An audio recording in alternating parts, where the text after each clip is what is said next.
Okay, I'm going to take the agenda a little bit out of order. I'm going to go 2 through 6 and then 1 without any objection. Okay, so item number 2 then is the funding for the school bus cameras. Move to appropriate amount of 40, this camera.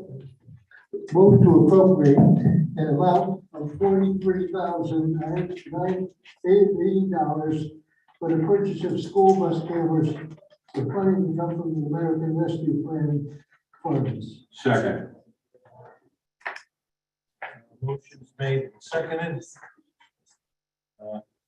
You may be aware that we do own our own school buses.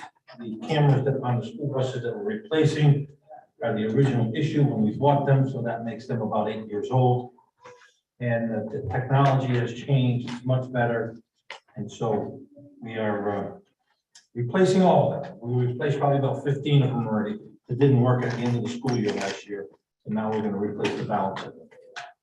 You got any plans for what you're going to do with the old cameras? What do you want to do? I'm going to discard them. I don't know what value they would have, to be honest with you. Well, this is going to be like a phase control, so as we need. Paul Stiller. Joined the meeting. What else? All those in favor? Aye. Are there any opposed? Motion carries. Item number 3 is the funding for roofing materials for 2 city-owned garages. Move to appropriate an amount of $2,062.24 for the purchase of roofing materials for city-owned garages at the Government Center and 279 Soundview Avenue, with funding to come from the City General Account. So moved. Second. Motion is made and seconded. Any discussion? It drove me nuts as to why I had my preliminary information wrong on this. Guess what? I was looking at the year-end run, budget run versus the monthly budget run. Just blame the finance director. You won't care. Are we doing the roofing or doing the roofing job? This is for materials. Yeah, that's right. This was kind of unexpected. We didn't plan for this during the budget process, but we do want to try to get it done before.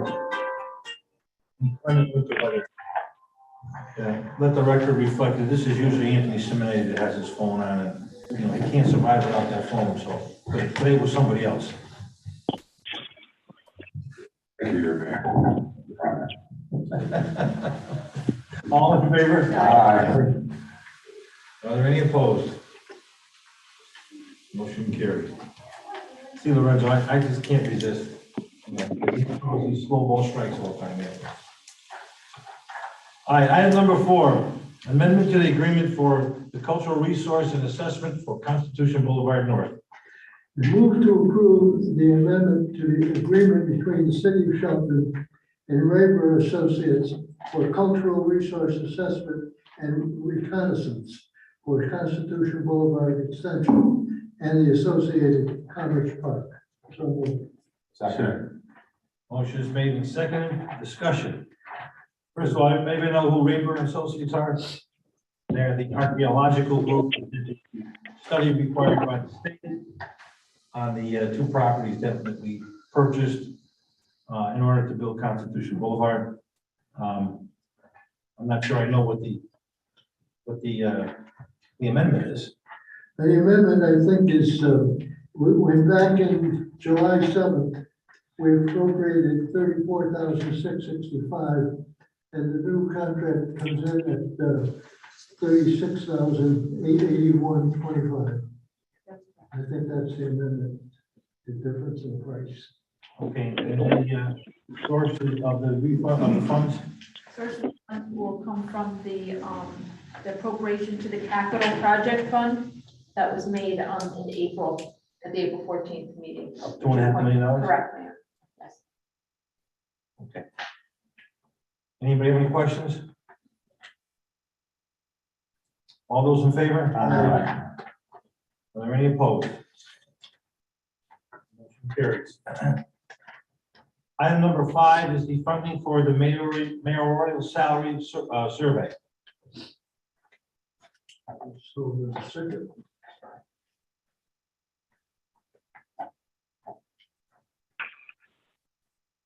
Question number, move to appropriate an amount of 100. No, this one. Move to appropriate an amount of $5,779 for a mayoral salary survey for funding to come from professional services account. So moved. Motion is made and seconded, discussion. I don't think you need a motion to take it out of professional services. It's already a professional service, it's already a budget. I thought your intention was to take it out of the,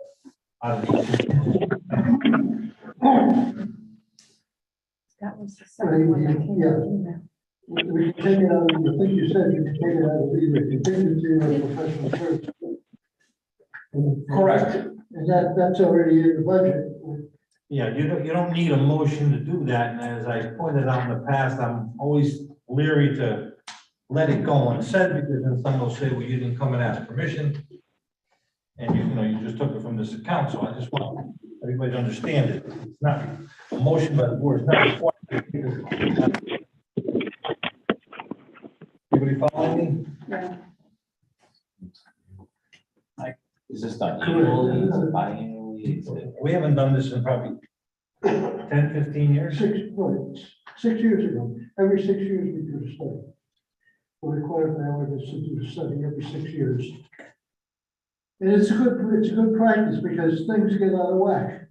You know, the cost of living, 6 year point, we study, the recommendation is made, and we agree on the salary and adjust the salary.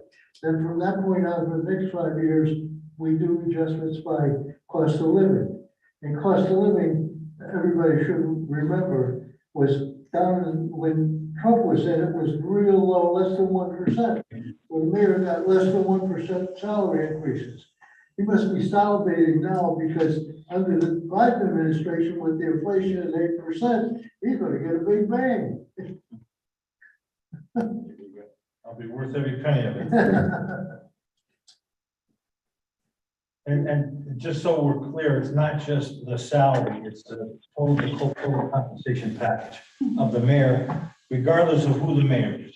Yeah, but the mayor's compensation package is based on the same compensation that is available to the merit system employees. That's the way. Right, but I just wanted to get it on the record because social media will try to say that this is all about me. Oh, yeah. Oh, And I want to tell them it's all about them. Yeah. It's also only done when there's not an election. All in favor? Aye. Are there any opposed? Motion carries. Okay, item number 6 is Tyler Technology Agreement for the school bus routing system. I would respectfully suggest that I'll put the motion on the floor, but consider it, we just got the agreement. We haven't had a chance to look it over, so move to approve the contract and amendment between the city of Shelton and Tyler Technologies, Inc. for school bus routing system and services with funding in an amount of $128,700 to come from American Rescue Plan funds. Further authorize Mayor Mark Coletti to execute any and all documents necessary to effectuate the same. Motion is made and seconded. Discussion. Anthony. Yes, John, President English, did you say 128 or 121? 128,700. Oh, I'm sorry, wrong motion. My apologies. Thank you. Okay, I do want to point out that while we just received this agreement, this is something that we've been talking about for over a year. An upgrade to the school bus routing system. So not a new topic. The contract is a different situation, and that's usually left in the hands of the city attorneys. So, Well, I don't think there's any doubt in my mind that this is a necessary expense, and it's a good expense. And it's going to get, it's going to get a lot of information out there. There's all kinds of details involved when we have been talking about it. But I just don't feel comfortable not even reading the agreement, the contract. I like to go over it. That's my opinion. well, I don't know, what's everybody else's feeling? Is it possible for us to approve the dollar amount and let them proceed so they don't hold it up any further? And the answer is yes, you can, but in order to spend, we're not gonna spend any money unless we have an agreement that is signed between the city and the company. So, if you felt this way, then perhaps it should have been in the finance committee a month ago and had the discussion there. But Yeah, don't get me wrong, we're not holding it up. When I get the contract today, that doesn't mean we're holding anything up. And I like to look them over. I like to know what I'm doing before I say yes or no. So the next time we meet will be so what's the board's pleasure? Rather than beat this thing over the head about he said, she said, I said, you said, tell me what you want to do. You want to not take an action on it? I mean, if you haven't read it, there's nothing to discuss because you don't have any questions. How fast will it go into service if we approve it tonight, or you start? Well, the equipment has to get ordered. And there's a time delay on everything. Can we authorize the ordering of the equipment? We approved 3 vans 4 months ago, and they're not gonna come in until 23. We bought 2 fire trucks 4 months ago, and we're not gonna have them for 2 years. And it's just about like that with everything, so. May I ask a legal counsel question? Sure. Is there any kind of a caveat in the contract that if they don't deliver, we can hold off payment or get out of it? Well, there is, there's non-performance. If you'd like, I could summarize the contract in 5 minutes. I'd like you to summarize it, please, if the mayor will go along with that. Look, we can do that. But when someone tells me that they haven't read the contract and they have to read it because they're gonna have questions, then why don't we do this all at once? I will come out and say, I just received this. Yeah, I don't- 255 Yeah, so, today. Okay, so we'll. This was something that I understood, I'm just speaking for me. We had been talking about this for a while, so I thought the negotiating part of all this was done previously. And I it is. came here prepared to say it was vetted back when this contract was brought, because I thought the system was also supposed to be in place, as Alderman Simonetti expected, and we had some challenges. The system should have been in place for the beginning of the Right, school. so year. to me, I thought this was already vetted out, but those are my comments. So is there a motion to table? Move the table. Is there a second?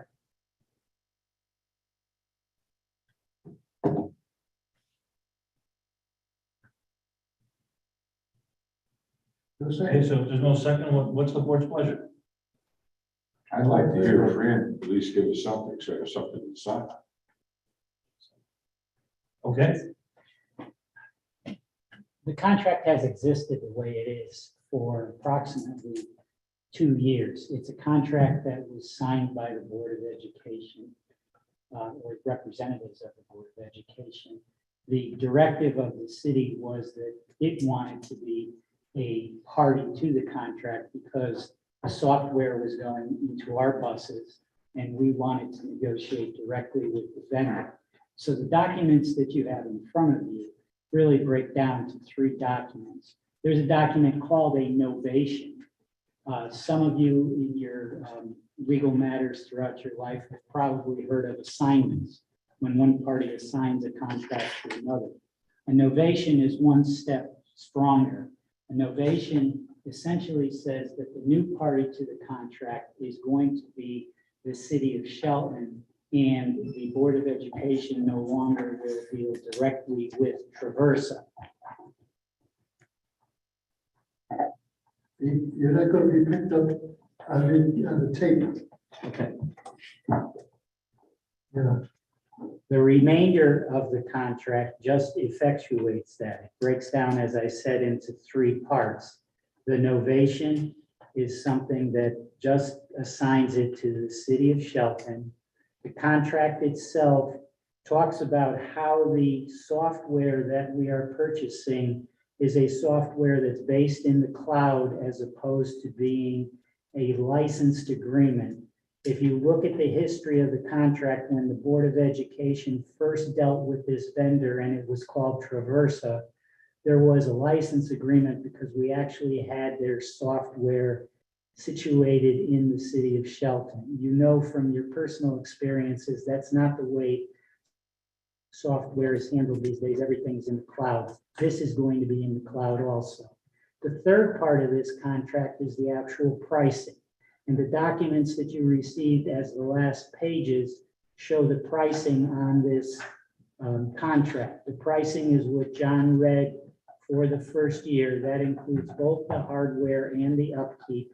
And then the pricing for the next 2 years is the maintenance of the contract during the annual period, because as with any software, you have to have a vendor on call. When it goes down, you have to have a vendor in order to keep it operable. The contract provides in year 4 that if the city wants to renew, it would renew based on the new terms from the vendor, and the city would, it would renew annually. If the city wanted to get out, the city just needs to give 60 days notice and the city would get out. Some questions have been asked about whether or not this includes the tablets on the buses, and it does. It does not include the card. That is something that is specific to a different vendor, and the Tyler Group has made it clear to us. So where does the card reader come from then? The card reader is, the card reader is here, but the card itself is a separate set of, it's a separate The contract. card goes with the student. Right, right. But it would be read through this tablet or whatever it is. Okay, so the reader and the tablet are one. They're part of this contract. Okay. Okay. So if I remember correctly from when this was proposed, this is to help us ensure where everybody is, all the students are, know when they get off, where they get off. And then the driver will also have a record of where he's supposed to pick up and drop off kids, correct, students. So really, nothing's changed. The price is this. The price is the price. Right? The price hasn't gone up. I don't know how to compare the price to another price. I don't know. I mean, what I mean is, 2 years ago was the price $90,000, and now it's $120,000. That's what I'm saying. You don't know. We don't know. No, it was never 90,000. It was always overall. But it's fractionally higher, as I understand it today. Okay, that makes sense. If you look at the table that I gave you, I circled 93,000 and 35,700. So the 90 is still within the 90 realm. As the mayor said, it went up fractionally to 93,000. But you also have that, the first year's maintenance.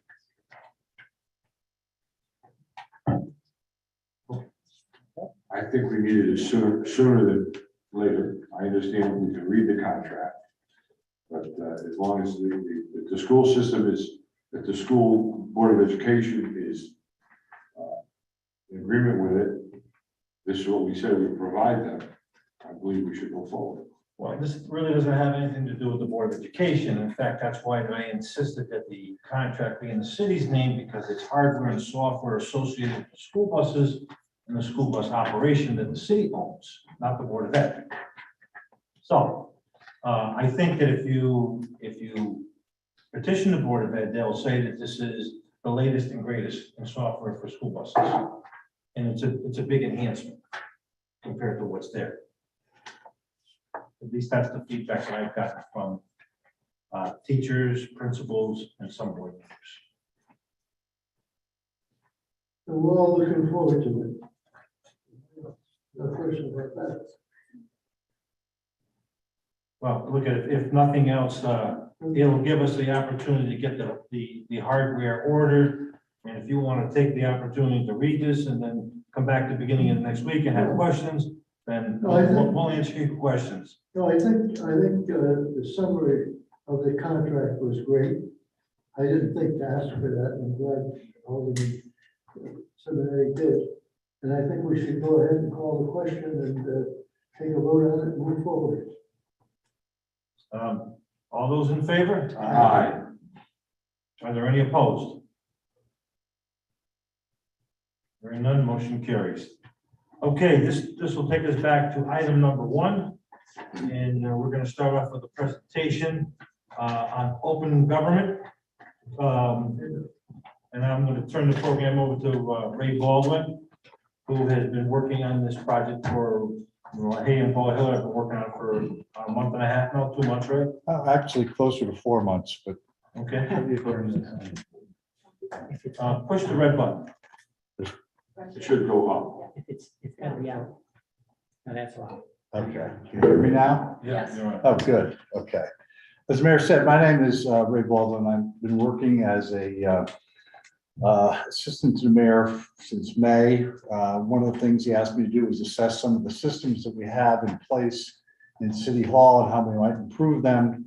It became immediately apparent that you are a paper-based system. I'm working up in planning and zoning office primarily, and their entire system is based on paper. So constituents, builders, contractors have to come in, fill out a written application, go through the process that way, and it's difficult to monitor. And as was pointed out by Councilman McPherson in the meeting this morning, things get missed because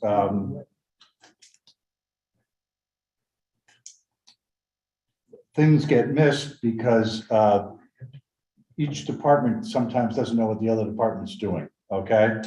So we began exploring looking at a cloud-based technology system. We did some inquiries around, met with some folks from Stratford who have the system that you'll hear a presentation about shortly, OpenGov. We're very, very satisfied with the performance of that system. So what we did was bring each one of our departments over to meet with their counterparts in Stratford, so that the engineering department, building department, planning and zoning department, everybody went over and met with their counterparts in Stratford to get a hands-on idea of what the system was about, how it worked, what the possible challenges might be if we integrated that system. And they came away very impressed with that.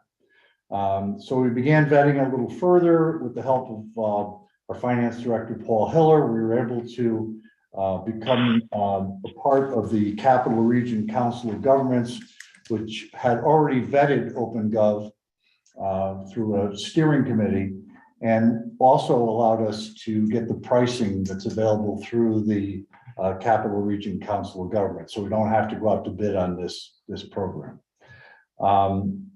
We've been working closely with Carl Anderson, who's a consultant with OpenGov, and he's here to give a presentation. And following his presentation, if you have any questions, you'll be able to ask whatever questions you may have. So Carl? Thank you, Mr. Baldwin. Can you hear me fine there? Good, yes.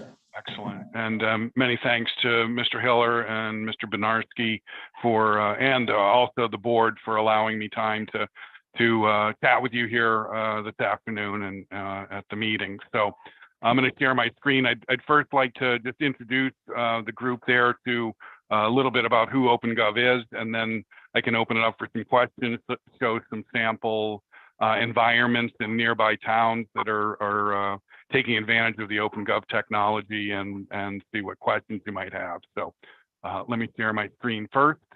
And if Dan, if you could perhaps enable me to share my screen, please. or whoever the host might be. Yeah, that's me. I'm working on that. Okay, fair enough. In the interim, you know, as Mr. Baldwin had mentioned, our history in the state goes back to about 2007 with permitting. So we've been doing it quite a while there, and in 2009 did enter into that agreement with the Capital Regional Council of Government through a state grant for regionalized e-permitting. So have been helping a number of communities there in Connecticut for a number of years. Now I can share my screen, and you should be seeing my screen now. Very good. Again, my name is Carl Anderson. I've been helping Connecticut communities since 2013 with their permitting needs. And I'm here to introduce you to our platform as well as answer any questions and give you a little background on who OpenGov is. So OpenGov is an organization that's solely focused on government software. It's all we do. Everything we do is in the cloud. We heard a little earlier about Tyler Technologies solutions. So the software is in the cloud. You don't have to, worry from an IT perspective of buying servers and databases and the like. We're helping about 1,200 governments across the country today. As I zero in on kind of the New England states, you can see a pretty good following there. And then in the southern 3 states of New England, we have about 200 clients leveraging our technology. There's 45 in Connecticut. And I can show a number of examples. So as Mr. Baldwin had said, you were able to visit a couple of neighboring communities that have our software operational, and more than happy to kind of show you what they are doing with the platform as well. Something unique about our organization, we're 500 people strong, and we have a little over 500 years of prior government experience. So all these guys and gals worked in government, and we thank you all for your service. What's helpful with that is they bring a wealth of knowledge and direction to our development team, and we have very heavy emphasis on development and research so that we can be building products that are better for our customers and helping them do their day-to-day more efficiently and effectively. Today, we're going to be talking about the citizen services or permitting and licensing, but as I mentioned, everything we do is government focused. So we have other areas of government solutions that we offer, but we're going to talk exclusively about the permitting and licensing. And it is, as Mr. Baldwin said, a citywide solution. So we're going to be able to address the needs of the building department, planning and zoning, engineering, fire, WPCA, city clerk, et cetera, and board of licensing. And it manages the whole life cycle from a citizen portal where it's easy to use and apply.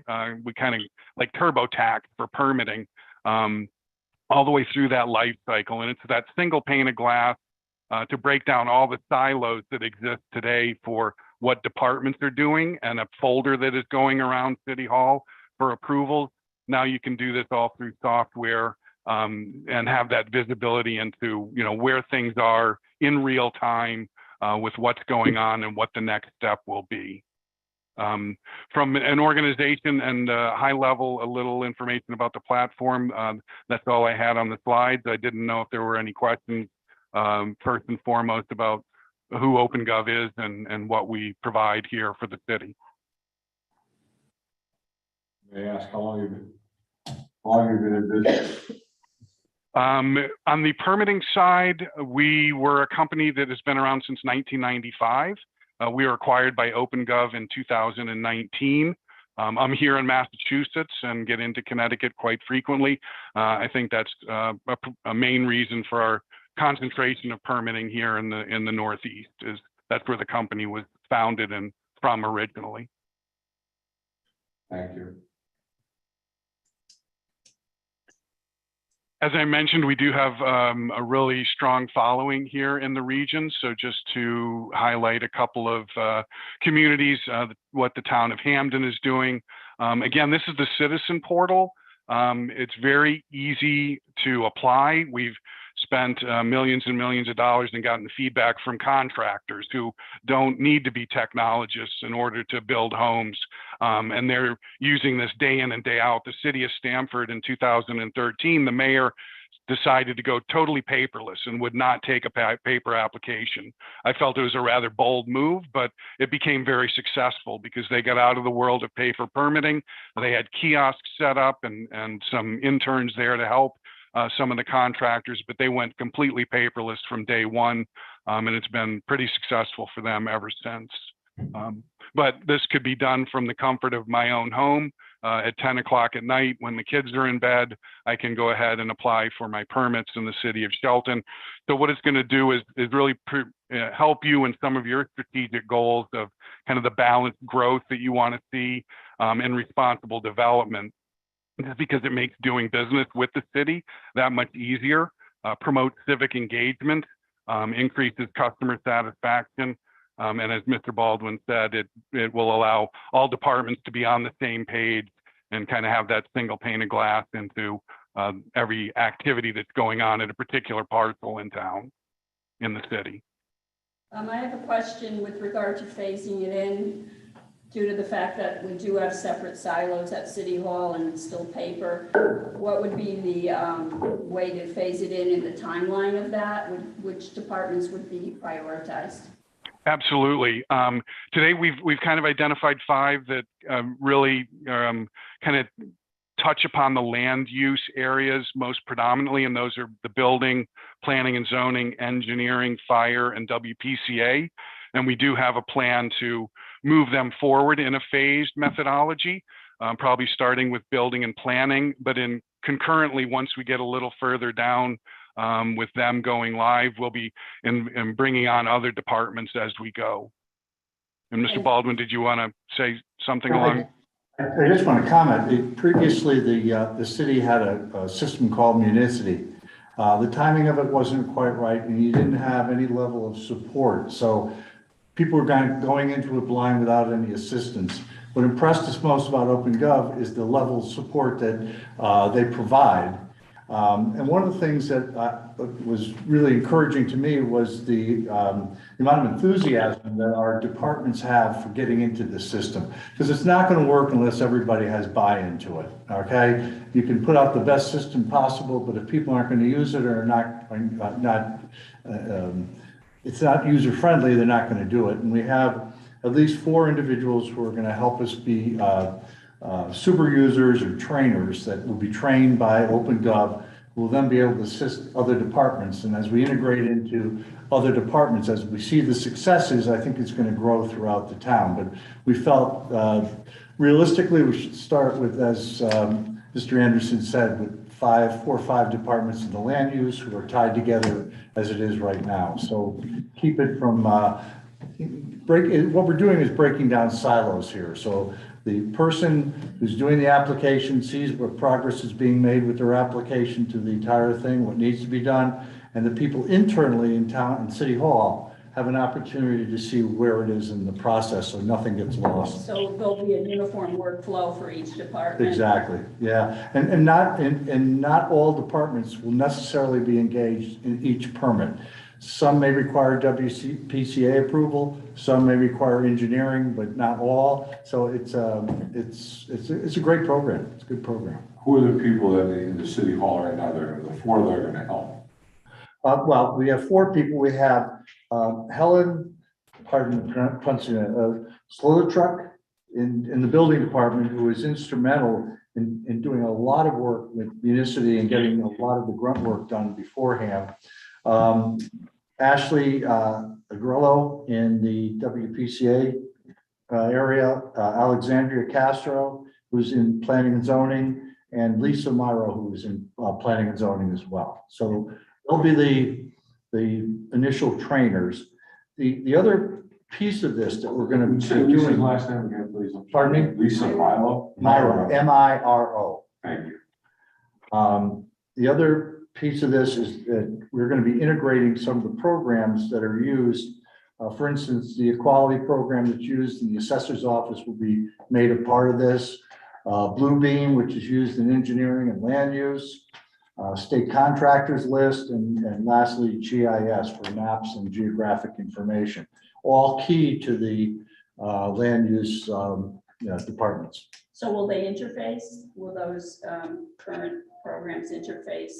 within? Carl? Yes, they will.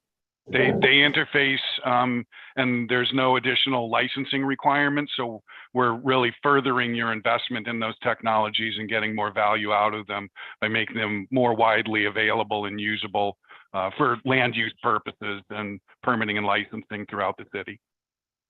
Thank you. I actually had two questions. Sure.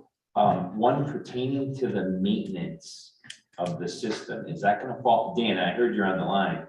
Is this gonna fall on Dan or our IT department when issues pop up with, That's part of the support system from OpenGov. so they'll handle anything that Right. hiccups throughout this process? Right. 100%. Our Yeah, team. that's part of the ongoing maintenance agreement that we have with them. Okay, Yeah. so then on the maintenance side, I saw that, but what's the on-hold notice fee? I didn't understand the on-hold.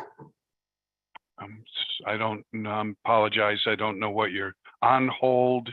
And six, section 6 payments of fees. Customer delays, it says on-hold fees and up to 10%. Software service fees. I believe that's in reference to the professional services. And if you were to put a onboarding project on hold for an extended period of time, there could be fees that would be assessed.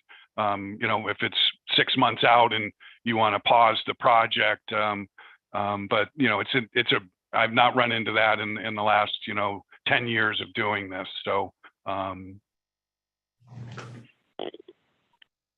Okay, so they're not gonna charge us extra because we're delaying them.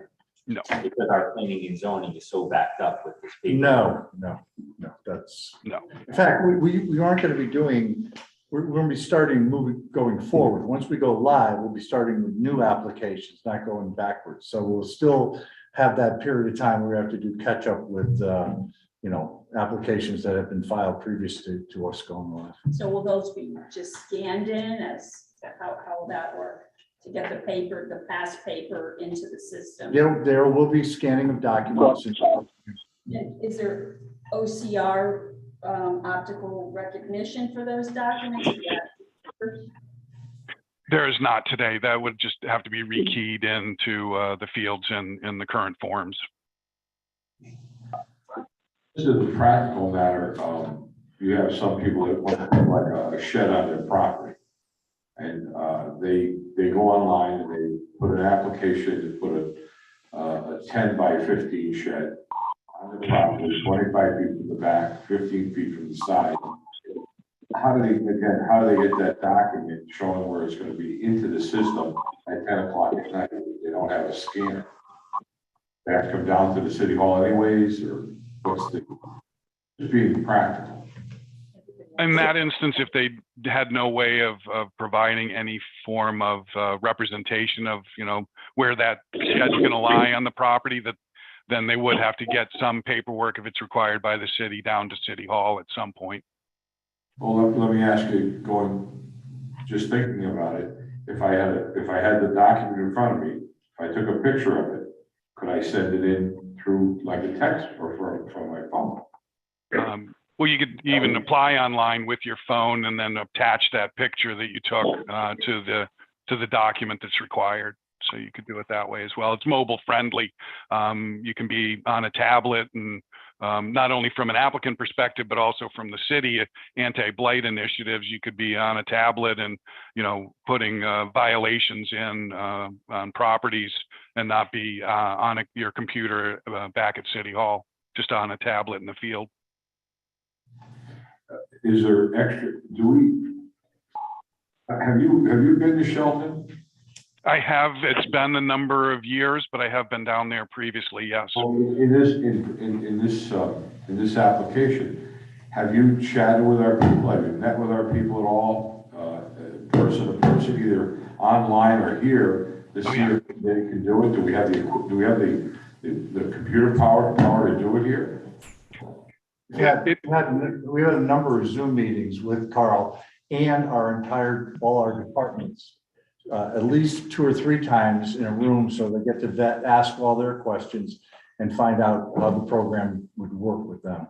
Do we have the physical equipment, the computers and everything? Dan, can we do this? Do we have whatever the bandwidth is or whatever we need?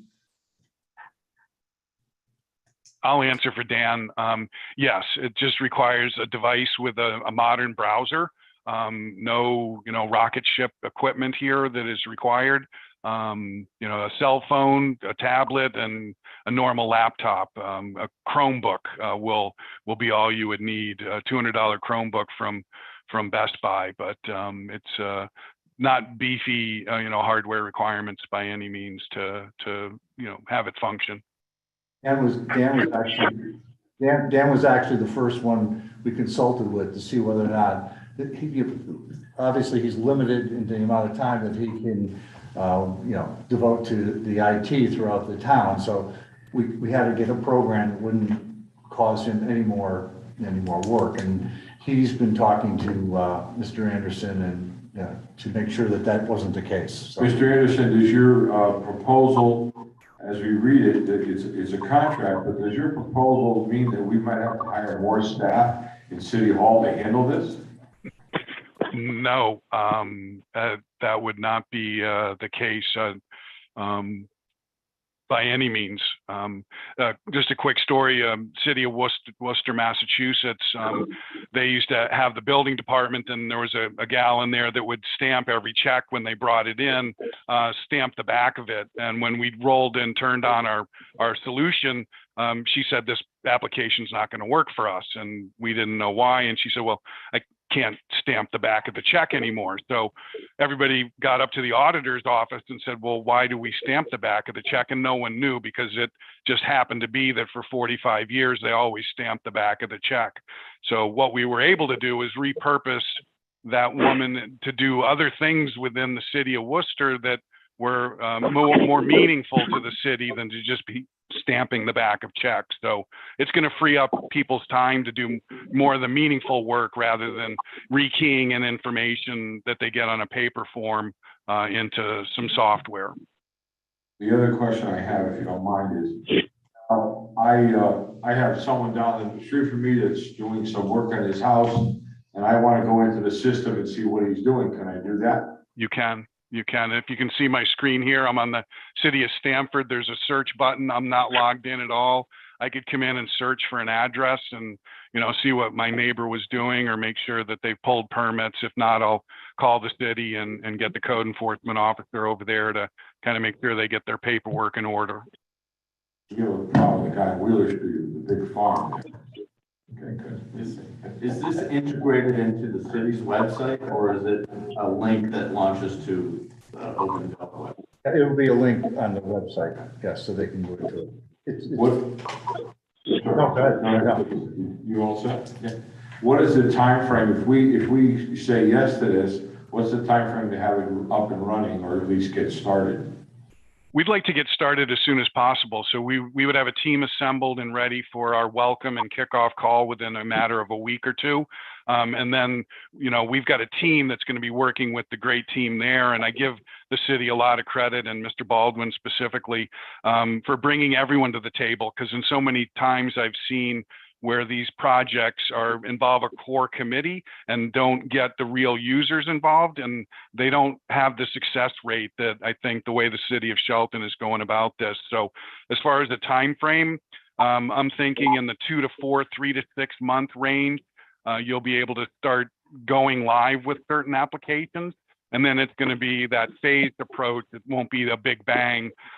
We'll just incrementally kind of roll out new processes over time until you get to the ultimate goal of where you want to be.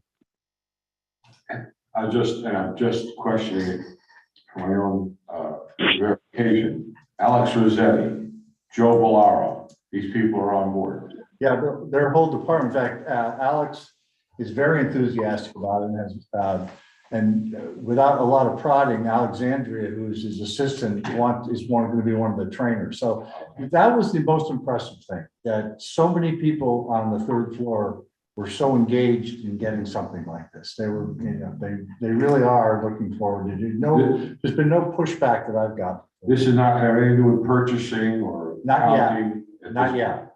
Now, that's something that we'll see, we're gonna take baby steps here. Get through this that we're most familiar with, and then begin to explore other avenues that we can bring this to, because it's gonna be a game changer for the city. I just made two visits. I'm up in zoning quite a bit. Mr. Baldwin has seen me a lot. Between that, the blight office and everything else, the amount of paperwork that these agencies generate. And it's amazing there's any place to put all the files. And so, and in our discussion this morning, I see how we can protect from something being overlooked, whether it slips through the cracks, because it actually has happened when somebody got a CO and, issued by one department. And the other said, well, gee, why did you do that when we didn't have the information? So, and I really can relate to that. I can really understand it. Just a question, how far can we archive the information? We worked with a couple Connecticut communities. We certainly, any electronic data we can migrate. That's easy. We did work with a scanning company, and we went back another 14 or 15 years with index cards with cigarette holes and coffee stains on them and scanned them in. We can also integrate with your document management system, be it Laserfiche or DocuWare. So a couple of different alternatives there. If you want to start getting rid of the filing cabinets in the high school basement, get a scanning company that would scan them with a nomenclature that makes sense, parcel ID or something, so that they're easily referenceable, searchable, and can be attached to the right location. So a couple of things there we could bring to the table for best practices in future discussions if you wanted to have those as well. Did I understand that you'll also be working with the town clerk? Not That's going forward. not initially. Okay. Not initially. That's not one of our priority departments right now. Priority is all the building, the P and Z, light, all the land use Yeah. items, WPCA, inland wetlands. Yeah. That. Correct. Or there's room to expand. So, yeah. so Oh, I absolutely. and I want to put I put in a permit to build a house, it automatically alert all these different departments that I put this in. And then they'll all jump on it and say, okay, this is what I need from you, what we're missing or whatever. Yeah, the permit you'll see online will walk you through step by step what you have to do. And you'll get to see it. And internally, the folks in the various departments will get to see it as well. But let's say that I'm doing it at 10 o'clock and I have a question, I can leave a question there and in the morning, someone will pick it up and give me a call. That's I have to correct. call the city and say, look, I'm trying to do this and I can't get anywhere. No, there's a comment field so that you can put a comment in, and then that's viewable by everybody in City Hall as well, and then comment back. So you don't have to worry about email distribution lists or Google Drive folders. It's just, again, that single pane of glass where all correspondence and all steps in the process will be visible and tracked. So in addition to that, we found in Stratford and a number of other towns where they actually set up a kiosk outside of the office so that people coming in town hall may not have a computer. So they'll come in and they'll begin to work it on the computer. And if they can't, we'll have somebody assist them until they get used to it. And what Stratford found out that after about 6-8 months of having the kiosk doesn't get used anymore. Everybody's gotten used to doing it from home or their office or wherever. Our city attorney has a question, Carl. Yes, please. Well, Carl, some projects that come before the city boards would go through all 4 of those departments that you're piloting with. Mm-hmm. Say there's a large project and we generate, it's not unusual to have 450 pieces of paper. Who owns that paper? You do. Any and all of this is your and your taxpayers' data. We could never hold it hostage. So we store it safely and securely in the cloud, but at any moment you say we want to move on OpenGov, we give you all of that without any, issues whatsoever. Do we pay for the storage every year? It's unlimited and included in your annual agreement. So you get unlimited document and data storage, unlimited user licenses. So everyone in City Hall can log in case you get a phone call of what's going on at this address. Someone could look it up. You get all upgrades and updates, so you don't have to worry about any upgrade fees. And then, of course, unlimited support and maintenance as well. Support includes retraining if someone needs it, or training a new person? We give you access to OpenGov University, which is self-paced videos and tutorials. We'll also make a plan to make videos of the training we provide in the city. So that can be used as a reference point of someone new coming in, sit and watch the 1 hour training, and then, come to us with any questions and see how we can best get them up and going in their role. Thank you. I want to stay on that 450 pages for a moment. If that case goes to litigation, do you certify those documents? I've never been asked that question, whether we certify them. Yeah,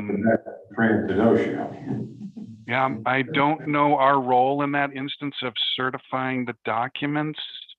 I apologize. That's kind of beyond my.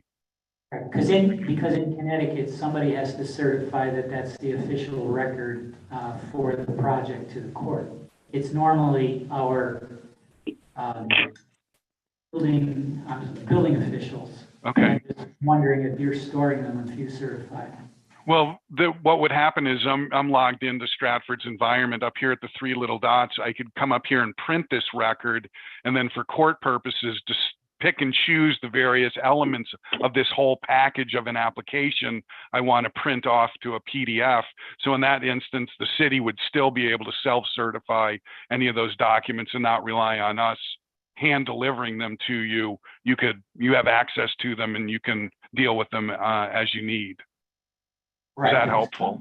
Somebody's got to say that these are the 450 pages that were part of the application.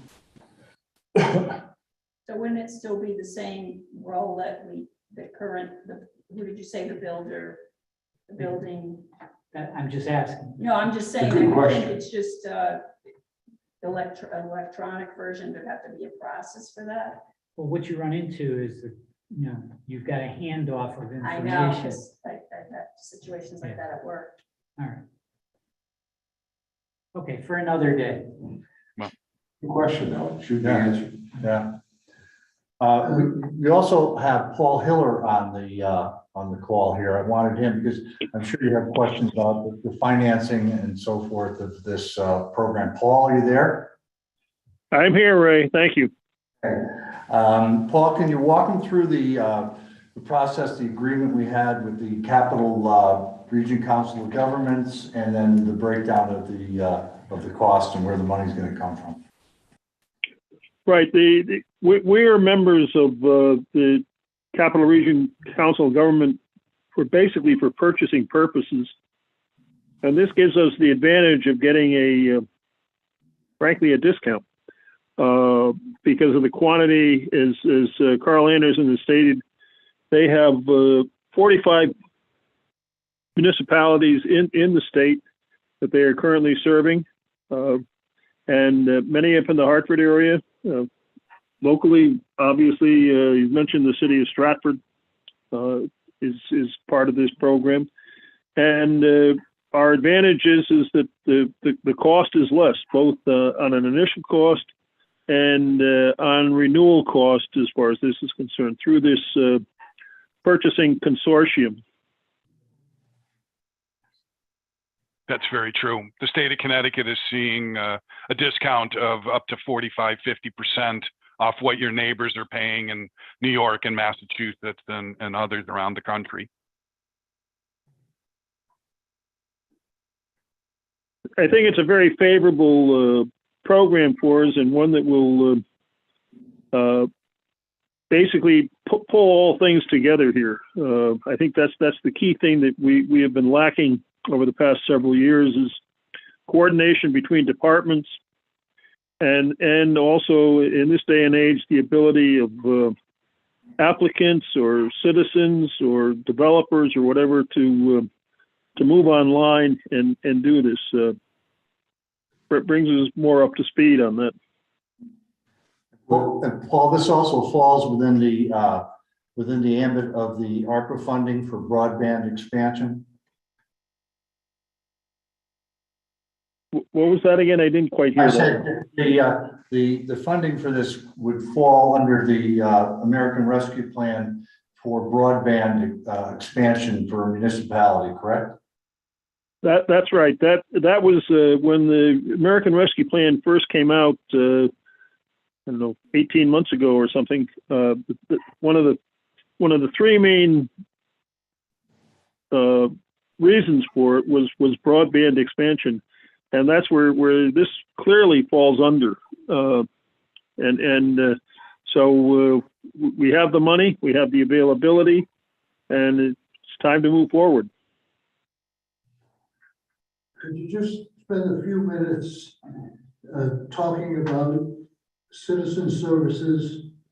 We're going to be paying $55,276 for citizen services and $66,500 for professional services. Give us some idea of what we're going to get for the citizen services. What kind of services are those, and what are professional services? Absolutely, happy to provide that. So the citizen services are going to be the ability for the citizens, contractors, and city staff to fully automate the permitting and licensing processes across the 5 main departments that we mentioned previously. Those being all the building permit activity, any activity in planning and zoning, any activity in engineering, fire, and WPCA are all covered under that first citizen services software agreement, with the integrations into the Connecticut DCP contractor database, the equality assessor CAMA information, the GIS system, and I don't know if I left out another one, but those are the main elements of the citizen services software price that you see there, that $55,000. The $60,000 in professional services is OpenGov's years of experience helping the city deploy, migrate historical records, build those integrations, getting everything functional and ready for a go live, and turning the software on and start working with it day in and day out. I don't know if I have another question. Have any of the contractors that we have right now, have they been questioned about it? Have they said, oh, you should do this? Honestly, no, they have not. We didn't take it to that level, but you know, in speaking with Stratford, which is an abutting town, there's a lot of overlap between developers and builders. So they've had no pushback from any of the towns. In fact, the builders and developers were actually very happy to do it because they could sit in over the weekend or in the evening, do an application, have it submitted, and freeze up the rest of their day. So it actually works out pretty well for them. Does this allow a contractor who's sitting on the job saying, oh, I got this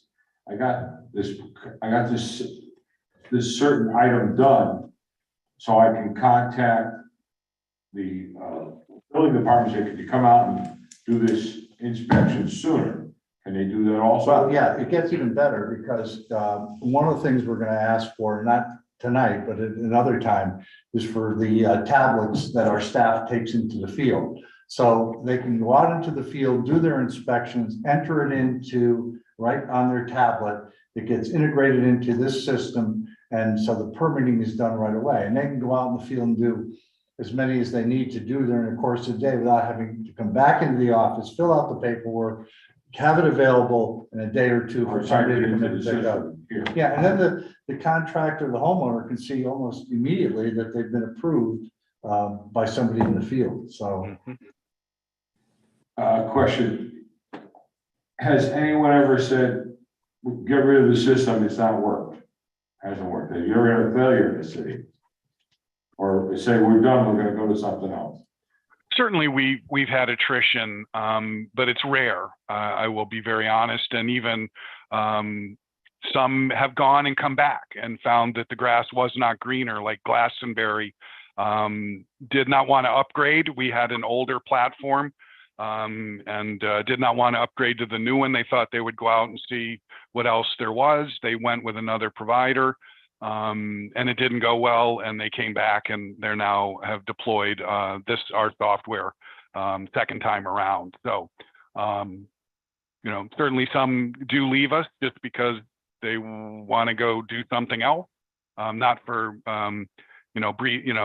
inability to deliver. I don't think we'd have 200 clients live today in the southern three New England states if we were regularly falling down on delivering on what we plan to do. So, Will the tablets be provided in the contract? No, that we'll have to, the city will have to purchase those again, because they're part of the broadband expansion, and the city will be paid for by the ARPA money. They're not a special tablet, they're a tablet you can buy at Radio Shack. Nothing special about them, and I'm sure that our purchasing department will get the best price that they can for them, and we'll get the 10 or 12 tablets we need. I guess the only request I have is that someone answers Fran Tedosho's question. I think that's a very good question. We'll do a follow-up, and I'm sure, given all the cities and towns they handle, that certainly is, that question would have arisen with another attorney, of those ours is a brighter attorney, probably hasn't brought it up before. But we'll get an answer for that, and I'm sure it won't be an issue. Thank you. I'm satisfied at this time. You're satisfied? Well, I got at this point. You have no more questions? I didn't ask enough. I'm going to ask more. Anybody else have more? Any other questions? Okay, now you got an opportunity, if you think so, we can go forward. Somebody can make the motion if you want to move on it. So moved. Ready to move on it? So moved. Read the motion. Can I read it? I'll read it. How about reading the motion? Sure. Move to approve the agreement between OpenGov Inc. and the City of Shelton for cloud-based software services in an amount of $121,776, with funding to come from the American Rescue Plan funds. Further authorize Mayor Mark Ilaredi to execute any and all documents necessary to effectuate same. Second. Motion made and second. Discussion? I just want to say quickly that I thought the presentation was very detailed. This morning, I was very, not too knowledgeable. Then, and we met with Mr. Baldwin and with Kelly. It became very clear, and then I saw really just how beneficial it would be to have, it's kind of like an overlap for the departments. So kind of, it's like a safeguard, I would think, so nothing gets through the cracks. So for me, it became very understanding of it. So I say thank you. Well, And thank you, Carl. This is an ongoing process, so in a month or two, if you'd like, we can come back and give you an update on where we are with the system, how it's working, what progress we've made, and when we're going to go live. I agree with Alderman McPherson. Excellent job. Thank you for your time and for your answering our questions. Thank you completely. And thank you for your time and great questions. All right, all those in favor? Aye. Opposed? None opposed. 1, 2, 3, 4, 5, 6 to 0. It passes unanimously. A motion to adjourn would be in order.